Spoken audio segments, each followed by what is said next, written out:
It's Nolan. Now, before we get started, make sure y'all hitting that like button. Make sure y'all sharing it on your respective platforms. Let somebody know what we're doing today. Now, let's get into the show.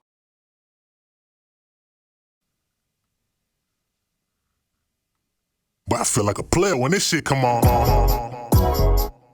Yeah, this that Atlanta shit, Alabama shit, Mississippi, this that country soul. Reeboks and Jabos, rep your city, bitch, this for the South. Roll off in our mouth, sweet tea sip, old school with the wood grain whip. Jamming that screw shit when we tip. This that Atlanta shit, Alabama shit, Mississippi, this that country soul.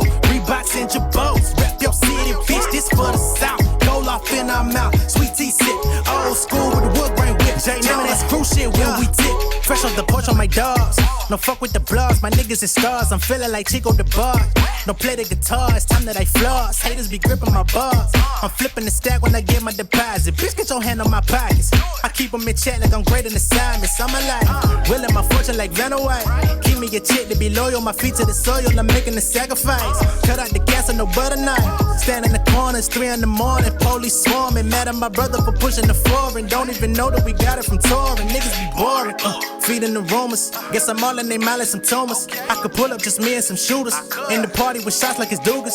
Y'all should probably thank God that I'm cooler. Cause I'm focused on money, got 99 problems. I keep it 100, my sky be rising. Y'all niggas gon' plummet. It's that Atlanta shit. What's going on, beautiful people? It's the kid J Nolan here. Welcome back to another episode of Inside the Industry, your number one source for music, entertainment, commentary, and breakdowns. Hope everybody's doing well out there this Monday afternoon. You know what I'm saying? I want to thank all of y'all that have been supporting the channel up to this point. We've smashed the 22,000 subscriber mark. We're actually well on our way to 23. So hopefully before the end of the month is over, we'll actually hit that 23. If that is the case, we'll have gained close to 3,000 subscribers in just February alone. The shortest month of the year. You know what I'm saying? So I greatly appreciate all the support. Those of y'all that ran up that my last Kendrick Lamar video talking about the halftime show being praised by the NFL head of music, debunking the theory that there was apologies coming from the NFL towards Lil Wayne, or just apologies in general about the halftime show. That video currently has close to 50,000 views on it. The exact number is 49, excuse me. So all the new subscribers that have come since then, got almost 500 just off of that one. I appreciate y'all. Y'all actually afforded me a day off for once. So if you were looking for anything on my channel yesterday, I took a day of rest for the first time in a bit. You know what I'm saying? Outside of, when I've been sick or things like that, and I've still come to do content with y'all even when I've been sick. So I greatly appreciate y'all. Now, for my 38 and up folks. Oh man, y'all been swinging haymakers at my ass, but I want to say it's all love, man. I ain't too far off from 38 my goddamn self. I'm finna hit 3-6 Mafia this year. So understand, I wasn't shooting at everybody. I said the 38 and up people that are on Facebook spreading false stories. I understand everybody, is sensitive about age. We live in a world where age shaming is a thing. I told y'all in the video I wasn't age shaming y'all, but I was talking about a specific demographic of people that at a certain point they stop paying attention to like the context of what they seeing, and then they spread it, and then people who are existing on the same level of consciousness end up spreading it further. If you tap into Facebook every now and then, you'll see them. It'll be people that you went to school with. It'll be people that are older than you, your aunties, your uncles, your grandparents. I'm not saying everybody, not everybody that's 40, 50, 60 years old. I wasn't shooting at y'all. I was talking about the specific people that do that. And there's younger folks that do that as well. But I just want y'all to understand, if you really listen to the clip objectively, rather than with a knee-jerk reaction, you'll see that that was addressed from the beginning. But I want to say I love y'all. I appreciate y'all. And I'm actually not that far from the club myself. But that's also why I can speak to it, because I see it. All right? Just want to clear that up. Because y'all been putting my ass in a goddamn crippler crossface about that shit, man. So they say Kendrick is predicted to chart 12 songs on the Billboard Hot 100 following his Super Bowl halftime performance, including the entire top 3. Now, the official charts for this will probably be relinquished in a few more days. But as it stands, these are the projections, right? So they're projecting number 1 to be Not Like Us, number 2, Luther, number 3, TV Off. So that's the 3 spots right there. Right? Number 5, Squabble Up. So he's going to have 4 out of 5 songs in the top 5. Number 10, 30 for 30. I did see some people that was talking about they're angry that Luther is getting the type of shine that 30 for 30, that they believe 30 for 30 should be getting. But you got to remember that Luther and all these other records are from Kendrick Lamar's album. 30 for 30 is from SZA's Deluxe. So they're seeing 2 different levels of traffic at this current time. But nonetheless, SZA's still getting traffic. You know what I mean? We're going to get there. Number 14, All the Stars. Number 29, Peekaboo. Number 33, Humble. Number 45, Like That. Number 49, Money Trees. So out of the top 50, how many spots is he already occupying? 1, 2, 3, 4, 5, 6, 7, 8, 9, 10. Nigga got 10 songs in the top 50, 12 in the top 100.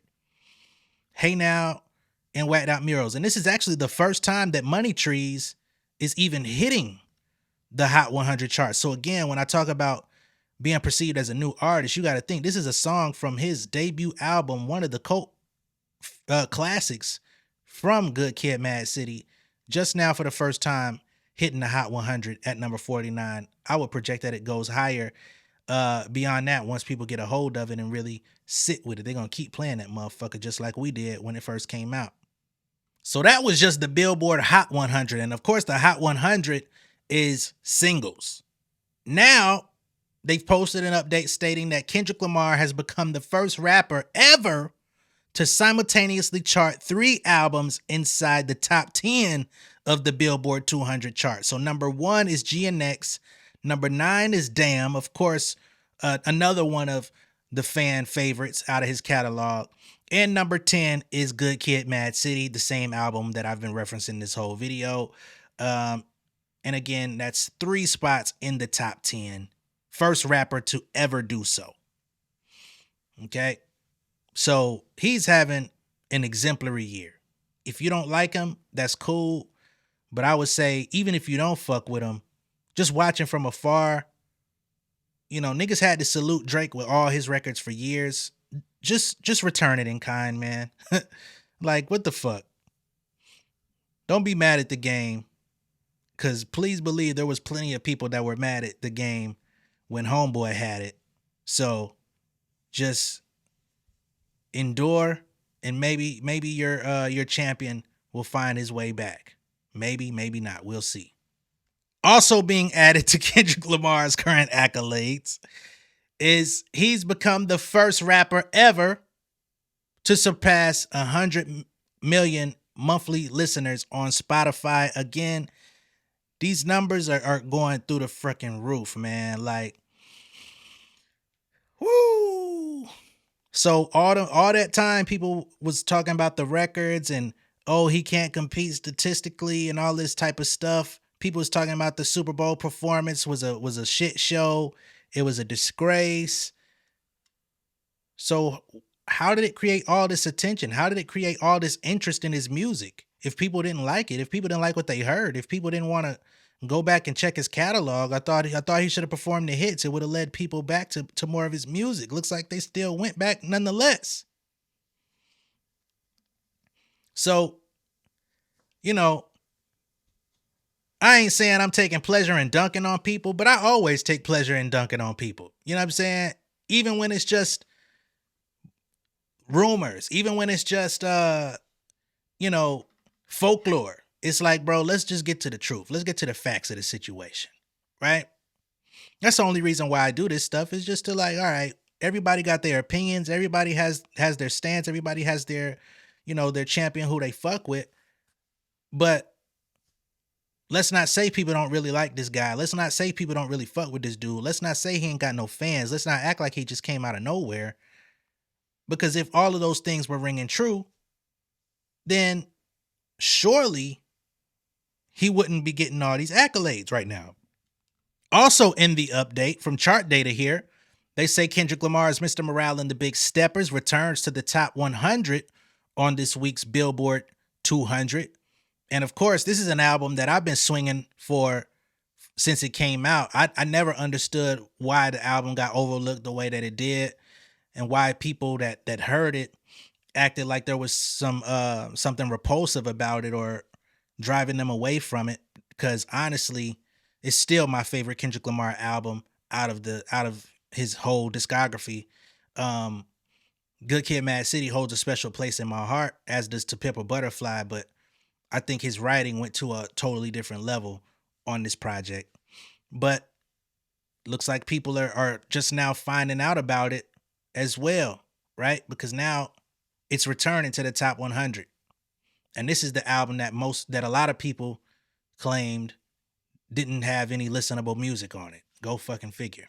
In addition to that update, Kendrick Lamar and SZA become the first Super Bowl performers in history to hold the number 1 and number 2 spot on the Billboard 200 directly following halftime. So if you think that the halftime show directly affects everybody in the same way, then certainly we would have had more performers, because back in the day, we used to have a lot more multiple people on the stage. You would have, y'all saw when they had fucking what's that group? LMFAO, Nicki Minaj, MIA, Madonna. Them motherfuckers should have took over the top 5. You know what I'm saying?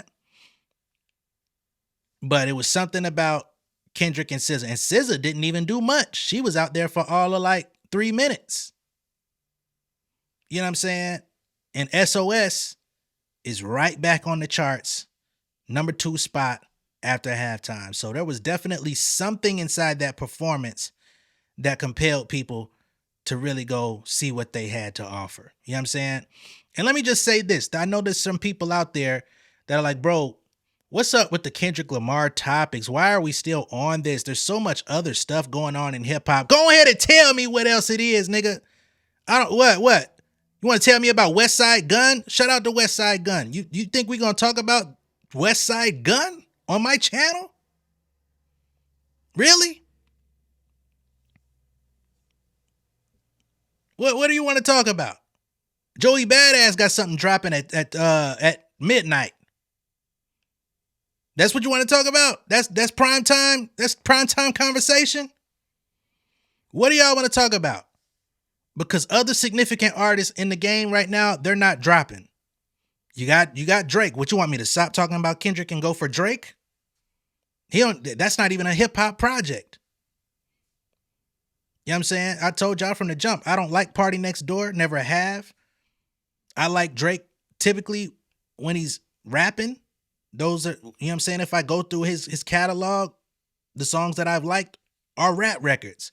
I don't like crooning ass, slow jam, Marvin's Room ass, come and see me for once ass records. So what are we supposed to talk about there? Right? So once the notable artists that are out here that can create conversation and are worth the airtime, and that's no shots at the underground, you know what I'm saying? There's underground channels out there for y'all. They got underground in their name. You can go check them niggas out.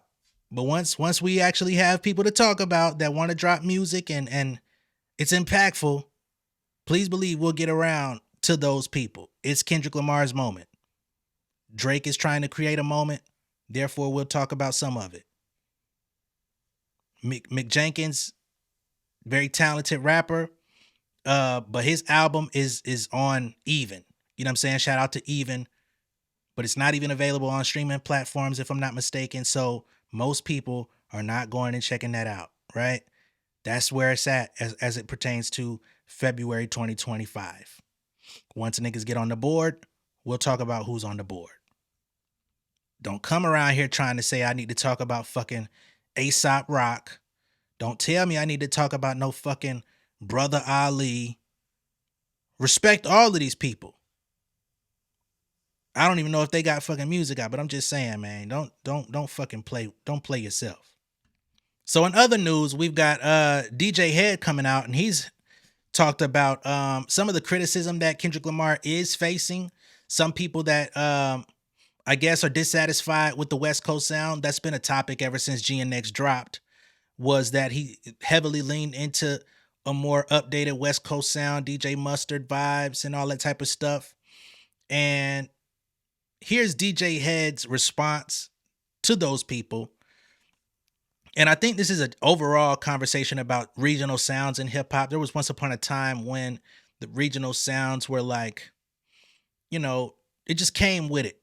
You knew a Southern rapper when you heard one. You knew a West Coast rapper when you heard one. You knew an East Coast rapper when you heard one. Everybody in the middle, there was definitely a Chicago vibe, Midwest vibe, but a lot of the Midwest niggas at one point got lumped into West Coast until, their movement got more massive. But I think hip hop is kind of taking a turn into regional sounds once again, and Kendrick could be part of leading that charge. So here's what DJ Head had to say. So you say that you keep saying that, so that you think the part of not understanding sort of this more West Coast version of Kendrick is because there's also just that separation of how we view West Coast artists and culture. 100%, because they don't fuck with it. It's egregious how much he's leaning in, and it's like, what? Like, we didn't like him for that. Yeah, we liked him because he was like us. We didn't fall in love. We didn't give that guy the Pulitzer Prize. Correct. Exactly. He talking about sliding, and he, you know what I'm saying? Like he sound just like them now. Well, surprise, he's been one of us the whole time. Yeah. I think that people don't like that. There are individuals who I've heard say egregious things about our culture. Now, before he gets into the egregious things or whatever he's about to lead into, I will say this, right? I think there is a stigma on West Coast rap or West Coast artists, the West Coast sound. And I think one of the reasons that Kendrick at one time transcended that sound is because he didn't use it as a crutch. And he received most of his critical acclaim off of his lyrical ability, just being like the best rapper out skill wise. Some people would say, there's some that might say, Eminem or whoever. I put Kendrick above Eminem because he has lyrical talent. He has a vast vocabulary, but he also knows how to make music in the midst of it, right? Eminem just does lyrical word soup salad, and I used to be a big M fan, but at a certain point he tapped out on, leaning into musicality for whatever reason. So Kendrick was that guy, right? And then Cole was somewhere in the conversation. But for the most part, when it came to lyrical rap and when it came to like the people that knew how to make records while still having an intense skill level, that was Kendrick, right?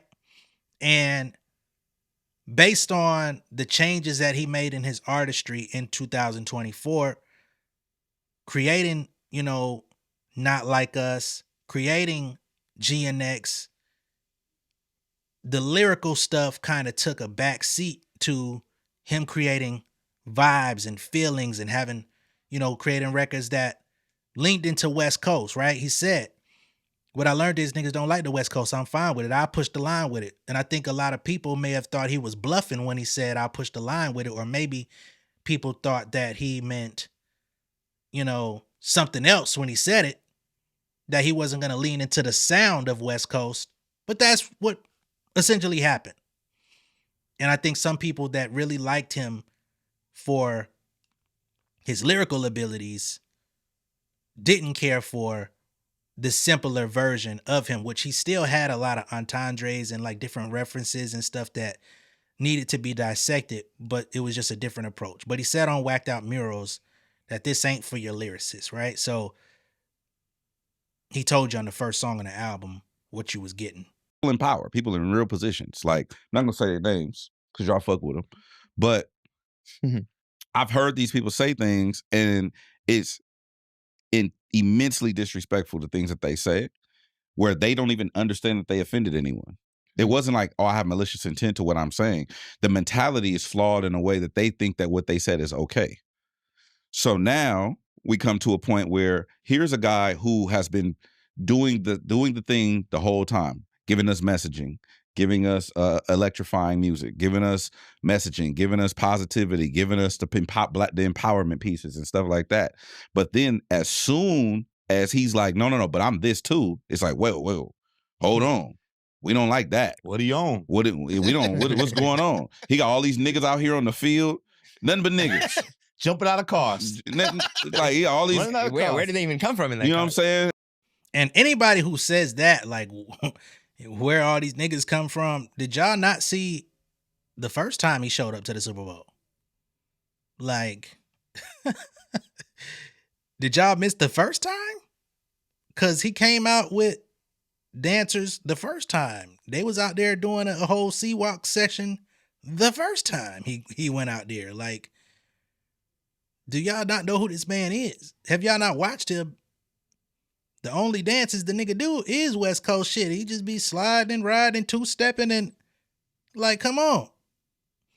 But that's the thing, right? Is people have a lot of critiques and don't even really know who it is that they're talking about, right? Because they don't take the time out to like really find out. They just have surface level opinions, and for the most part, talk to other people that have surface level opinions.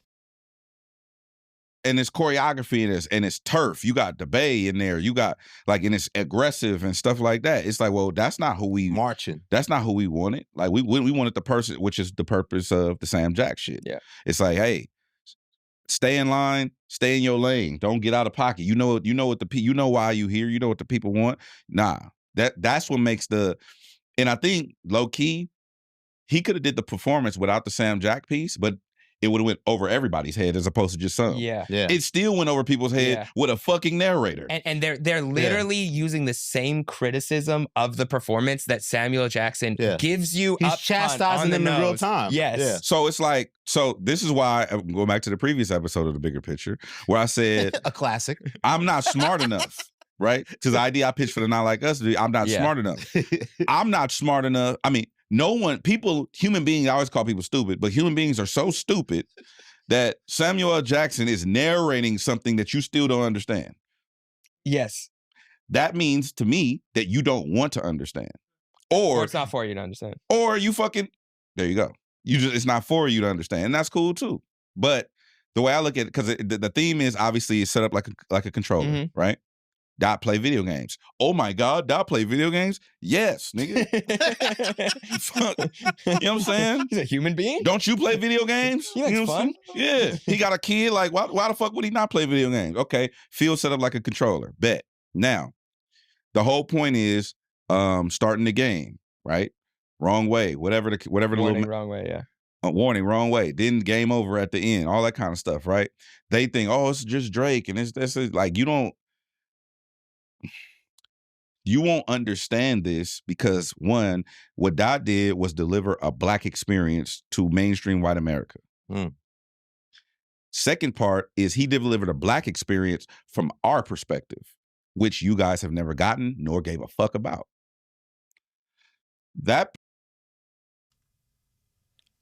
I will give a little pushback. I think people's perception of the Black experience as it pertains to the West Coast has always revolved around the movies. South Central, Menace to Society, Boys in the Hood. You know what I'm saying? So when you humanize it and you take it further and you actually look at these people, these are real people. This is not something that's like done in a motion picture. It does kind of throw some people off, I guess. But again, at the end of the day, regardless of where they come from, it's human beings. Like when that guy came out and said, those the dancers behind Kendrick dressed in white during the the doo-wop version of Man at the Garden, and he says he feels like he understands now that Kendrick is at the cemetery in that song, and that's why it was created the way it was, and why Samuel Jackson said deduct the life. That's human shit. We all can relate to that. But it's presented with, the turf dancers or whatever from Oakland, from the Bay, them niggas doing their little shit in the background, but nonetheless, they're still people. They're human beings, right?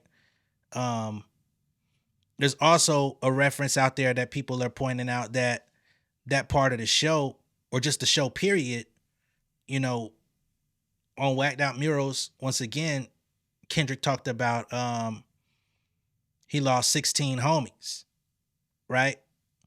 And when you add up the amount of homies that are in like the blue jeans and white shirts, it totals up to 16. You got people on top of light posts and all type of stuff.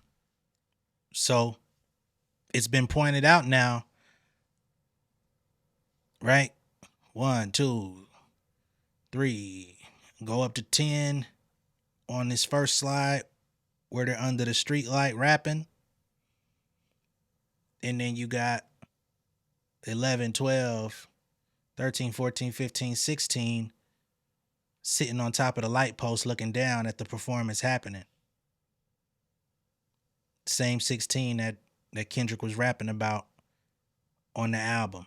Now, some people may say this could be a reach or whatever, but looks like a hell of a coincidence to me. But I'll let DJ Head continue. Perspective is being presented on a global scale, and it's egregious to people because they're like, I don't want this. I want this. I want this other stuff. I want to see him at the Louvre with a crown on and this. I don't want to see him with a backwards hat on and like, I don't want to see him in that like with a chain on. He doesn't wear jewelry. You think he ain't got no pieces? That's what you think? It's quite an expensive chain there. You think he ain't got no pieces because he don't wear like he's blinging. It's just so mind-blowing to me. And how often I get proven that people are ignorantly stupid. And that's okay. But it's just, to me, it's like, damn, all you have to do is Look really at them diamonds dancing. Look at them diamonds dancing. All you have to do is pay attention. Sam narrates you through the whole thing. Okay, you don't understand that? Oh, it's all about Drake. Okay, so how is it about Drake when, the shit kicks off, all of the people are coming out the GNX, right? Then you get all of the dancers. Then you get the American flag. Then he's standing in the middle. You see the flag being separated, right? Oh, it's built on the back of whatever, right? Even the way the flag goes up, right? So you can see it, right? Yeah. So then, now you have a visual representation of what America looks like. But then you have this black person. You have all these black people being represented, right? Then you go from there to shout out to Alec. Then you go from there to such a great shot to the dudes on the street corner, right? You got the light post. Yeah. Mm-hmm. Then you get that look. Then nobody even caught this. When they go wide and you see all the people, I saw some idiot online say that when the people were all laying down, it was like swastikas. Yeah, I saw that too, yeah. Swastikas? That's true. That clearly lets me know that you have no idea about culture. Go to if you get the aerial view of the people laying down all over the place, those are chalk outlines. I don't know if you peep that. See it. Yeah. You can see it. It's just outlines of just black bodies everywhere, right? Yep. So it's like, I understand if you don't understand our experience, one, as a Black American, two, as a West Coast Black American, it's not for you to understand. That's cool. And I saw somebody say, not everybody, I saw someone say that, oh, he could have did a show, it was like the Pop Out, like where it was just it was a regional show. I don't think the Black experience is regional in this country. I beg to differ, champ. But I don't know. Hey, it ain't for everybody.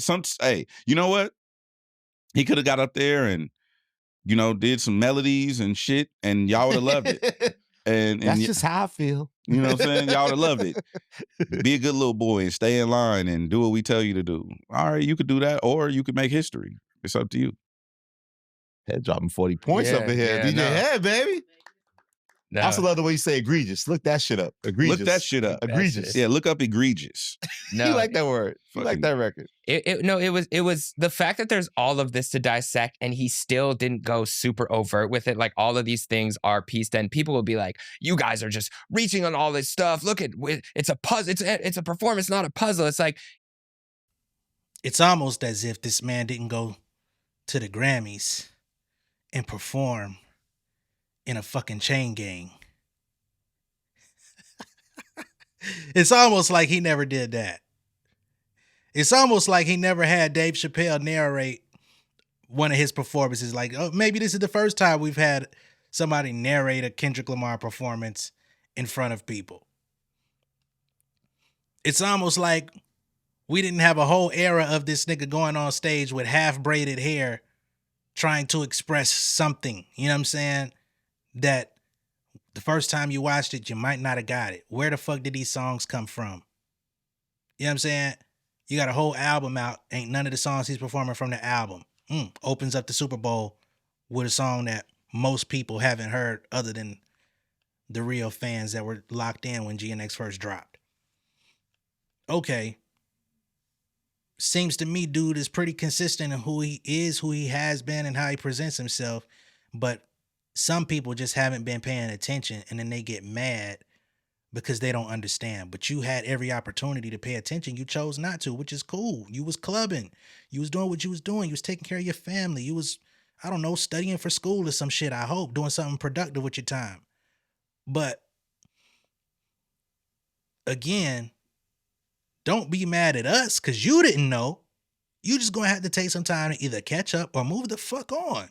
And if you're gonna move the fuck on, why continue engaging with all of the people that enjoy it? Because you want to come stick your thumb in and have an opinion and put your DNA in the pool of opinions when your opinion holds no fucking weight because you're coming here with an uneducated opinion, right? And then when you get laughed out the fucking room, you want to throw fits. Don't do that. You got about 13 to 15 years worth of music to go catch up on. Watch the music videos. Go watch the nigga performances. It might take you a couple weeks, couple months, whatever the capacity is for you. But go brush up on this shit, man. That's what I had to do when I got ingratiated into hip hop, right? I got obsessed with the shit. All I knew at first was Snoop, Pac, Eminem, DMX. You know what I'm saying? My earlier years when I was just a little, like a real small kid, I knew fucking Criss Cross, MC Hammer, and fucking Rex in the Face. Zoom, zoom, zoom, and a boom, boom. And then when I decided that this is some shit that I was really interested in, I went back and listened to all of the essential fucking classic albums that nigga said. Go back, listen to Illmatic, Reasonable Doubt. You know what I'm saying? Go look up Cool G Rap. Go listen to Big Pun. Go listen to this nigga, this, that one. KRS-One, Rakim. Oh, you like Nas? Well, Nas got a lot of his technical skill from Rakim. Okay, cool. Cool G Rap. All right, bet. You know what I'm saying? And that was way before I ever came out with a fucking opinion about how niggas was doing they shit. Now, of course, I could say, oh, I like this song. I don't like this song. But it took me years to get to a point to where I would come out on a public platform and try to talk about rap music and hip hop with any sense of definitiveness to be like, you know what? I'm well versed in what this thing is. You know what I'm saying? I've actually dedicated years towards my own penmanship and craft, and I have my own set of things that I've done, you know what I'm saying, and been selected towards and made money off of making music and wrote songs for myself and others, wrote songs for TV and film, wrote songs for soundtracks, wrote songs for cable channels, wrote songs for this person. You know what I'm saying? I don't come out here and just blatantly tell everybody that every fucking day, because who wants to repeat that shit every day in a conversation? But there was a whole process of becoming J Nolan before I came to the internet to do a fucking show, right? So go do your homework, go enjoy it, and then you could come back and at least have solidified reasons as to why you didn't like something and be able to come from it from a hip hop perspective rather than just being emotional. All right. But let me know what y'all think of all this down below in the comments. Be sure to like and share this video. If this is your first time seeing me on YouTube, go ahead and subscribe to the channel, become an insider. I'll catch y'all on the next one. All right. Peace. King of my city and cul-de-sac. Coming out swinging like soldier rag. Leading my people like quarterback. Boy, I study this shit, I'm an almanac. Had to get up and grind. Knowledge is booming, I'm here to apply. Came with the chip and the dip, it just single the mind. We finna do more than survive. I need my check. Spinning the block for the Gouda. We hitting the jeweler to flood out the net. We don't do beef for computers, I'm straight out the sewer. We come when you rest. Niggas be looking perplexed, so keeping my foot on their neck. No map, I trust my gut for the quest. With drama, I'm fully abreast. I was ready for years and they doubted me. All of a sudden they tell me they proud of me. I been dropping these haters like calories. Cross them out, I came back with some batteries. Stand for my honor, but too raw, no corner. Packing the stick with a drummer. Wanna catch my bad, won't fumble. I done came too far to be humble.